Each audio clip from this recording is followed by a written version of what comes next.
Hello, and welcome back to episode 7 of our overlanding adventure throughout the West. In this episode, we leave the Warner Mountains of California and head north into the arid ocean of sagebrush that covers southeastern Oregon. We then tack east, dropping into the stunning Owyhee Canyonlands before crossing the border and kicking off more than a month of exploration in Idaho. In Boise, I take Regi to a vet to see if there's anything more I can do to manage what I think is Regi's arthritic pain. Thanks for spending time with us. Hope you enjoy. Hey there, friend. I'm Cam, and this is Regalo, or Regi. And this is our nomadic home, a forerunner named Moose. My guy Regi, he's a silver fox. He doesn't look it, but the brother's 12. So we're appreciating our time together as we follow our noses into the backcountry, exploring mountains and lakes, learning to fish, and overlanding to the raddest spots we can find throughout the West. Want to join along for the adventure? Well, saddle up, partner.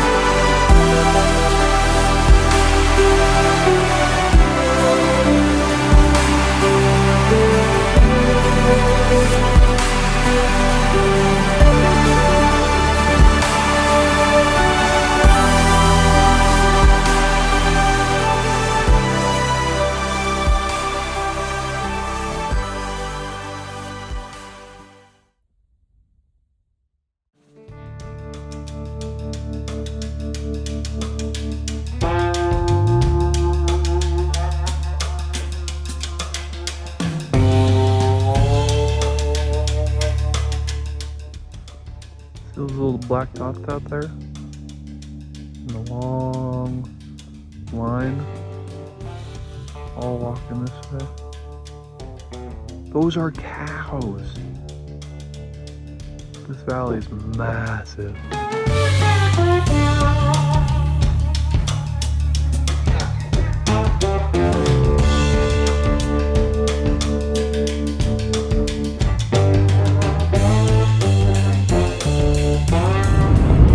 Can I interest you in some sagebrush?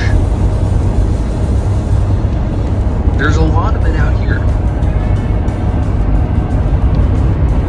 A lot. Someone cleverer than me once said, Forerunner owners are unique. They're the only drivers that know what it's like to drive a V6 with V8 gas mileage, but meager 4-cylinder power.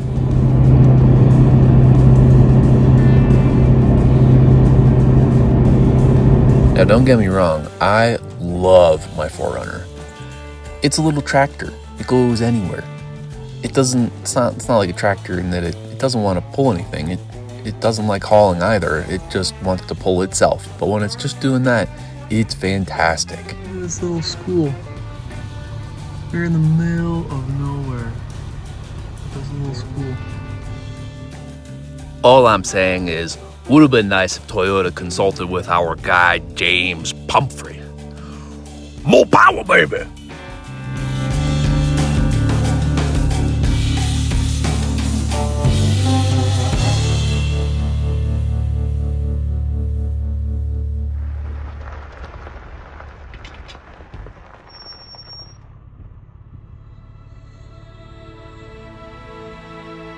Welcome to the owyhees.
This has got to be the cutest little school.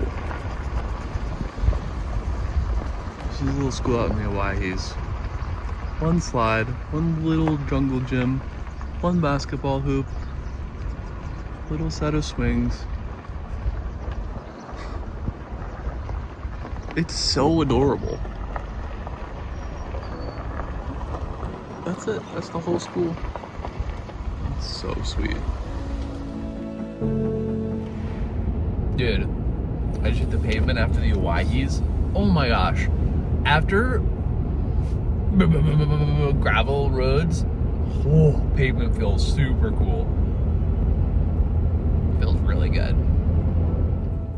Okay, so at this point, I'm feeling real unsettled about Reggie's leg and how much worse his limp is getting. So today's plan is to go into Boise and find a vet and get another opinion about why Reggie's leg is hurting. But first, let me give you the backstory. So Reggie first started limping in early 2026. It was sporadic, his pain. It would be on and off, a few days it would be bad, and then it would go away, and then it would come back. And then randomly, we would be able to go on a multi-mile walk and he wouldn't limp at all. So it was just very hard to pinpoint where the pain was, but it was that front right leg that he would limp on.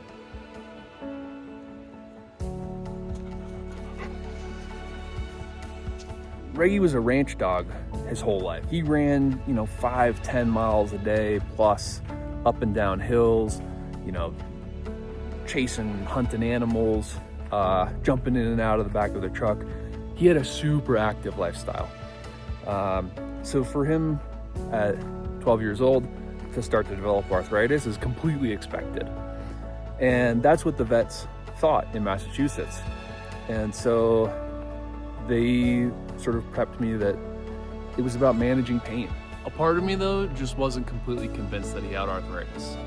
It didn't completely make sense to me that when you grabbed the joints and moved them, there were signs of arthritis in all of his legs, but it was only the front right that was actually bothering him. But then, as I went to California to begin this trip, he didn't limp at all. At the time, I was massaging him a lot.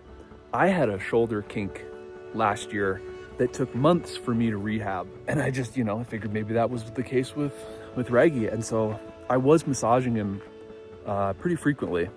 And I was finding knots, especially like in his back or in his shoulder, where he would just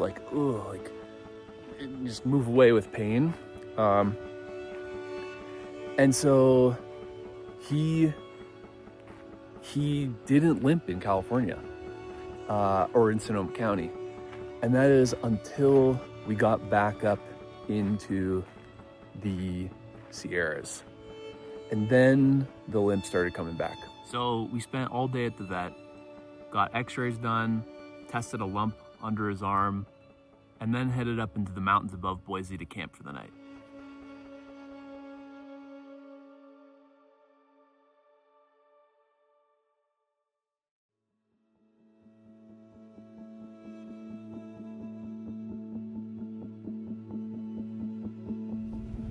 Right now I'm coming down out of the mountains above Boise. And damn, this is a nice thing about Boise. It reminds me of Salt Lake City. Yesterday it was like 10 minutes driving out of the, I was in the city, 10 minutes later up a dirt trail and I was in a national forest.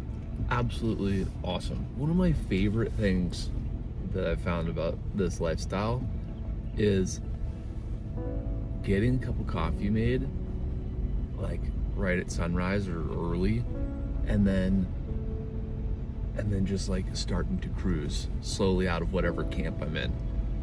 The driving around or putting along, tractoring along at sunrise with a cup of coffee when everything is like quiet and the light is really pretty, and then we're moving, it just feels so good. Like this little time of coffee and gentle off-roading is so pleasant. We're finally in Idaho, and that's rad. I'm stoked to be in Idaho. With Reggie's leg being so problematic lately, I just had to dig more into it. So I spent the whole day yesterday at an urgent vet place, just waiting to get in mostly.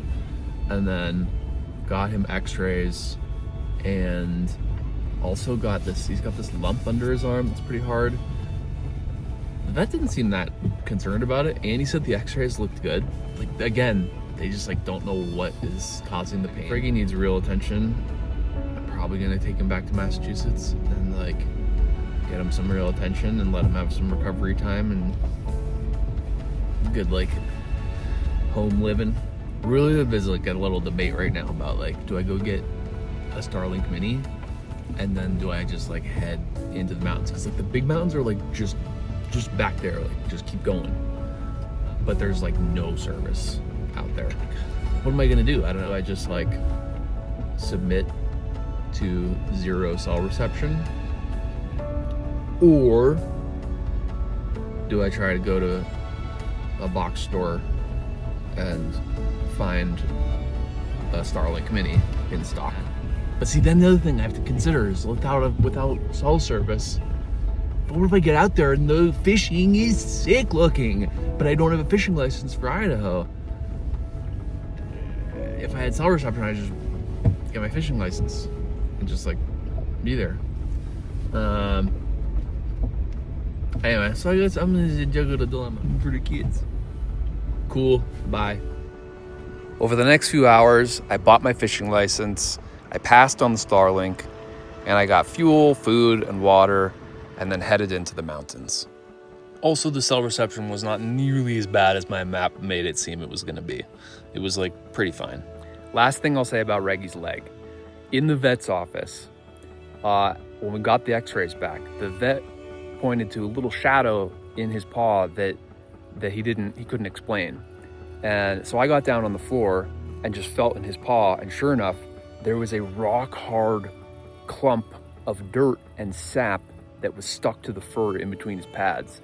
And it had been super sappy in and around the campsites that I was staying at in Tahoe, exactly when the limp started again. So here's the speculation at this point. Reggie had 2 limps. They both affected that front right leg. The first was muscular, which I massaged out after a couple of months and after thinking it was arthritis. The second was the sap and dirt pebble that was lodged in his paw.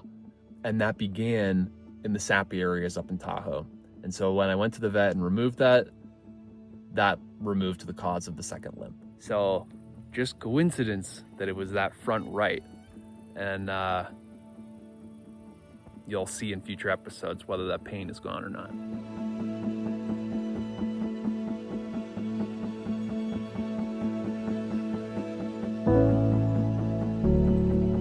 Psych, I'll tell you right now, his pain's gone, and it's awesome.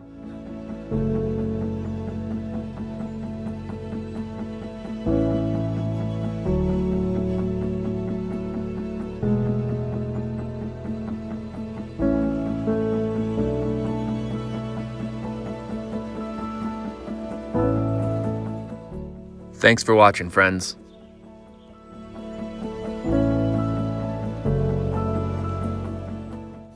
Next time, we start exploring Idaho's epic backcountry.